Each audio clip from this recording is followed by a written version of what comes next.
I am Natalie.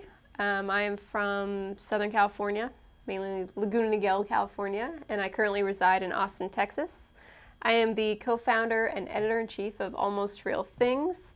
I'm also a writer, painter, all-around artist. How would you define what you do? So my day-to-day, basically now I run Almost Real Things organization with Zach, the other co-founder. So currently I'm doing a lot of the artist coordination, all the incoming emails, the administrative side. I co-plan the events. I would say everything, actually. If I list any longer, it's gonna be too long. But we just do like every facet of a business between two people, so as much as we can do. I'd say where we differentiate a little bit is I'm doing more of the writing and the editing specifically for the website and the magazine itself, and more of the one-on-one artist interaction. When I'm not running Almost Real Things, then I'm trying to write and paint and make stuff when I can. I do a lot of experimentation. I do a lot of I have a big idea, but I make a miniature of it first. I've been doing stuff with dried paint. So I just have tons of pieces of dried paint. So once in a while I'll pick one up and wrap it around something. And then writing too. I write in a journal. I write when I feel like expressing myself. I perform once in a while, spoken word. Not as often as I used to, and then during that time I'll really hone in and start writing. So I do have this split side of stuff I do creatively for me and stuff I do creatively for the business that I run. The writing I gravitate towards is personal narrative, which I kind of got from a class I took in college that really influenced me. I never used to write. I used to write in a journal, but I would never think about reading it out loud or sharing it with anybody. But through that class and through some of the writers that I learned about writing about yourself or about a story about something that is true, and then being able to translate that so that you could, even though it's so personal to you, you could read it and someone could relate to it. I can't wait till the day comes though when I can make something up that's completely fictionalized and has nothing to do with my childhood or anything like that. And then in terms of the art I do, I like anything three-dimensional, anything you could touch. I'm always that person. I'm around art all the time, but I'm that person that gets that close to a painting because I want to know how someone made it and what they're using and why'd they use that. So I like stuff that you can physically touch.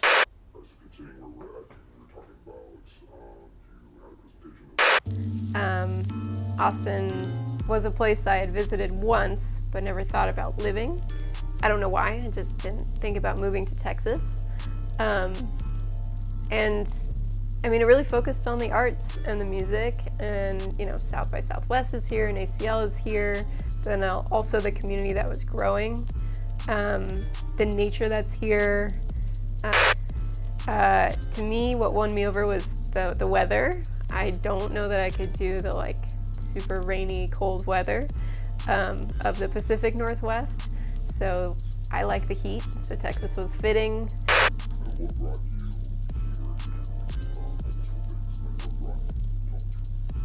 So Zach and I have been friends for forever, since we were 15 in high school. We didn't go to the same college, but we kept in touch, and we have a whole friend group that we all still talk every other week. But he and I specifically were fans of print media and free stuff. We had been on a trip and went to a print festival kind of on accident in Austria, and there were a lot of these smaller magazines and zines, handmade things, and we thought what a cool way to disseminate information and learn about the place that you're at on this very local level too, because these were coming from artists that were from the city. We were collecting tons of print material. His background in graphic design was like, oh, should we do a magazine? And we knew, oh, he could brand it. He has a skill to like format everything, lay out everything. I was writing articles just because I was writing them. We had like lists of weird ideas that really had nowhere to go. So that's kind of where Almost Real Things formed.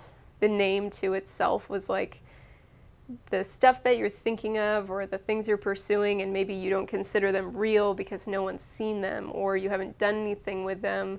So where do those things go? And for us, it was like, well, they can exist here. They can exist in this print magazine that we do. And people can see them because we're going to make it free. We're going to just give it out. All right.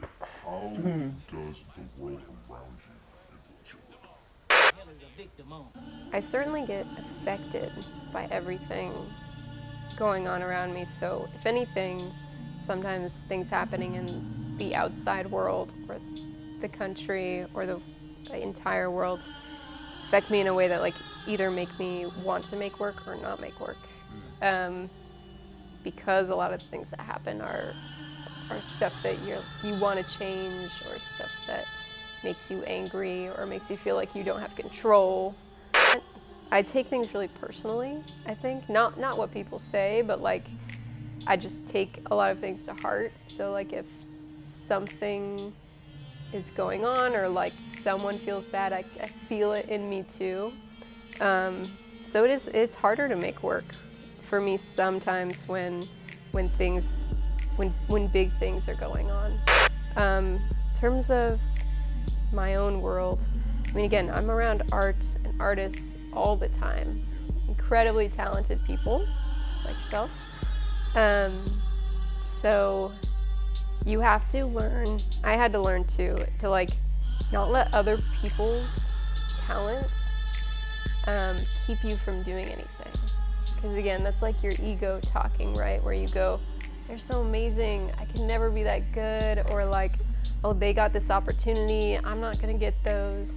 You have to like celebrate everybody's success, like truly, genuinely celebrate it, and I think that you'll be better off that way. So all of these crazy, talented people around me just motivate me. How does space affect your imagination? I think space is the coolest thing in the world.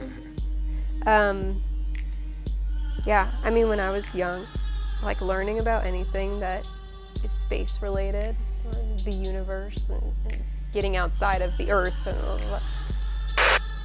If you had to describe your creative world as Something like Neptune, a lot of water, a lot of fluidity, like a lot of, like I said, never staying in one place too long, so maybe everything's revolving and adjusting, and to me water is that, very fluid and transformative, somewhat chaotic. Yeah, maybe some black holes to get lost in for a while, and kind of get out of the chaos. what's your biggest fear when it comes to your work? I think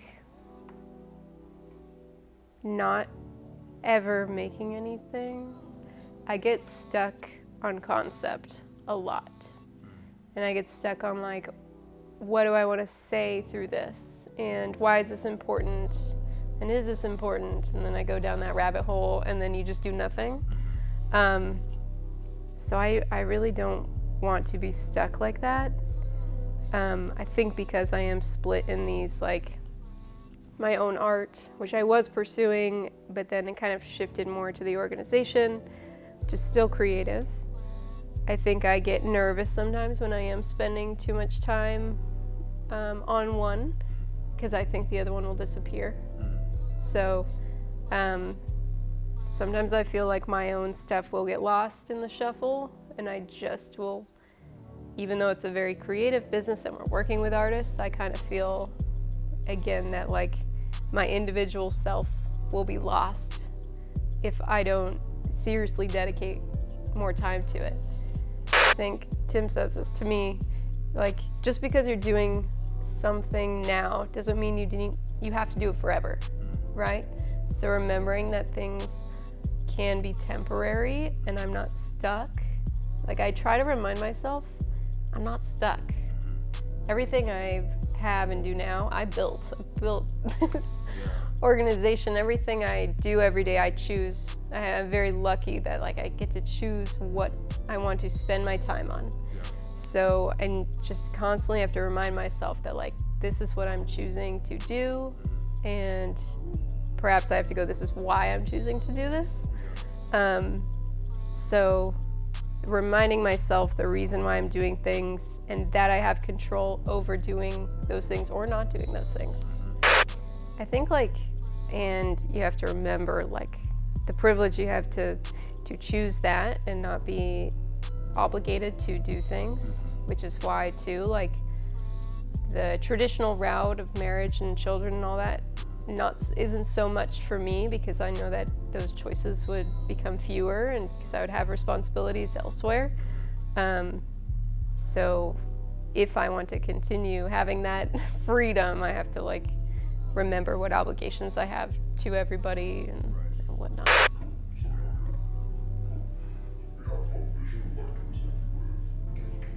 Thank you so much. It's beautiful. Yay.